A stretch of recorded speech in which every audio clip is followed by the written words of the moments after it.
नमस्कार। मध्य प्रदेश के शिक्षकों के प्रथम नियुक्ति दिनांक से सभी लाभ देने को लेकर हाई कोर्ट के द्वारा एक बहुत ही महत्वपूर्ण आदेश जारी किया गया है। तो जो आदेश जारी किया गया है उसमें क्या कुछ कहा गया है, इसके बारे में विस्तार से आपको पूरी जानकारी इस वीडियो के माध्यम से दूंगा। आपसे निवेदन है कि अगर पहली बार चैनल पर विजिट कर रहे हैं तो चैनल को सब्सक्राइब जरूर करें, साथ ही बेल आइकन को प्रेस करके उसको ऑल पर सेट कर लें, जिससे आपको कर्मचारियों से संबंधित जानकारी लगातार इस चैनल के माध्यम से मिलती रहे। तो साथियों, मध्य प्रदेश के शिक्षकों को लेकर हाई कोर्ट के द्वारा एक बहुत ही महत्वपूर्ण आदेश दिया गया है, जिसमें प्रथम नियुक्ति दिनांक से जो कर्मचारी हैं उनको सभी लाभ देने को लेकर आदेशित किया गया है।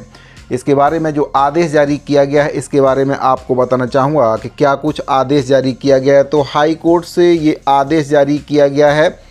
माननीय न्यायमूर्ति श्री अनिल वर्मा जनवरी 2025 को रिट याचिका संख्या इसमें बताई गई। संजीव कुमार माझी बनाम मध्य प्रदेश एवं अन्य राज्य। श्री कृष्णकांत श्रीवास्तव याचिकाकर्ता के वकील हैं। श्री एस के तोमर प्रतिवादी राज्य सरकार के वकील हैं।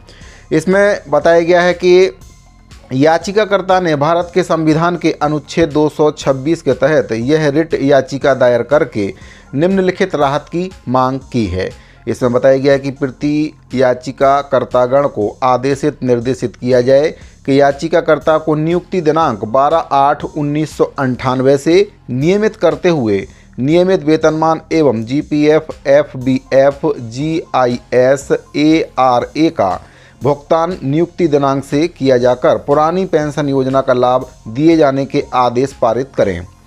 दूसरे बिंदु पर इसमें कहा गया है प्रति याचिकाकर्तागण को आदेशित किया जाए कि याचिकाकर्ता के द्वारा प्रस्तुत आवेदन पत्र का निराकरण माननीय उच्च न्यायालय के द्वारा रिट याचिका क्रमांक में पारित आदेश दिनांक 4/12/2023 तथा रिट अपील क्रमांक आदेश दिनांक 22/10/2024 के क्रम में किए जाने के आदेश पारित करें।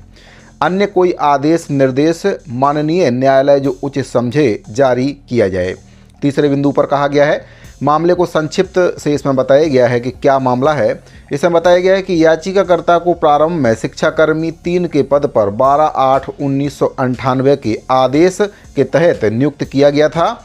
वहीं पर 13/12/2001 के आदेश के तहत उसे नियमित वेतनमान प्रदान किया गया। फिर इसके बाद 6/5/2013 के आदेश के तहत उसकी सेवाओं को विलय कर दिया गया। इसके बाद इसमें बताया गया है अध्यापक संवर्ग में और उसके बाद उन्हें दिनांक 3/4/2007 के आदेश के तहत शिक्षाकर्मी वर्ग 2 के रूप में पदोन्नत किया गया है।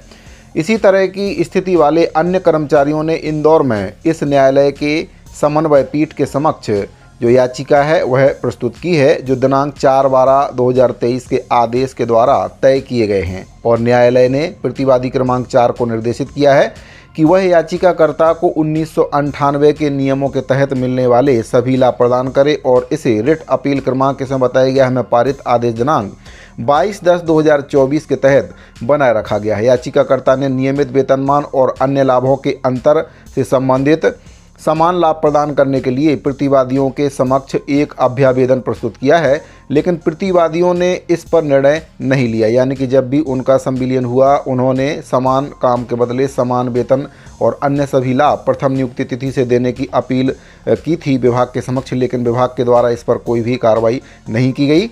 इसके बाद इसमें बताया गया है कि व्यथित होकर याचिकाकर्ता ने यह रिट याचिका प्रस्तुत की है। याचिकाकर्ता के विद्वान वकील के द्वारा एक सीमित प्रार्थना की गई है कि यदि प्रतिवादियों को WA संख्या नगर पालिका परिषद अपने मुख्य नगर पालिका अधिकारी श्री सुधीर कुमार बनाम कुंदन सांखला और अन्य के माध्यम से मैं पारित दिनांक 22/10/2024 के आदेश के आलोक में याचिकाकर्ता के लंबित अभ्यावेदन पर समयबद्ध अवधि के भीतर निर्णय लेने का निर्देश जारी किया जाए तो उनकी शिकायत का निराकरण हो जाएगा।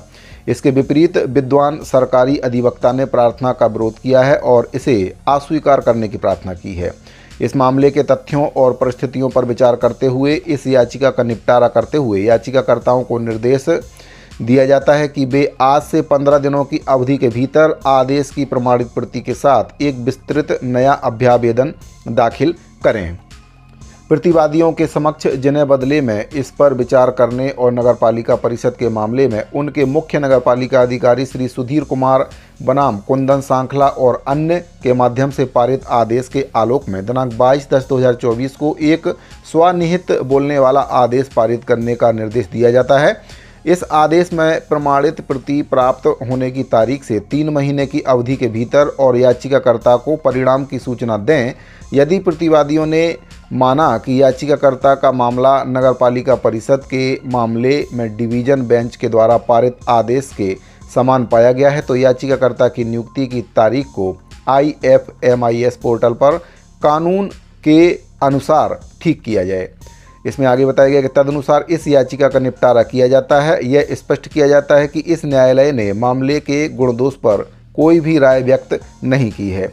लागत के संबंध में भी कोई आदेश इसमें नहीं है। अनिल वर्मा न्यायाधीश हैं, इनके द्वारा ये आदेश जारी किया गया है। जो प्रथम नियुक्ति दिनांक है उससे कर्मचारी को वे सभी लाभ देने की बात इसमें कही गई है जो एक नियमित कर्मचारी को दिए जाते हैं, यानी कि समान काम समान लाभ प्रथम नियुक्ति तिथि से देने की बात इस आदेश में कही गई है। तो उच्च न्यायालय के द्वारा ये आदेश जारी किया गया है और इस आदेश के तहत अब शिक्षा कर्मियों को प्रथम नियुक्ति तिथि से समान लाभ देने की बात आदेश में कही गई है। तो मध्य प्रदेश के शिक्षकों को लेकर अब समान काम समान वेतन और प्रथम नियुक्ति तिथि से वे सभी लाभ दिए जाएंगे जो एक नियमित कर्मचारी को दिए जाते हैं। इसमें ओल्ड पेंशन स्कीम का भी जिक्र किया गया है।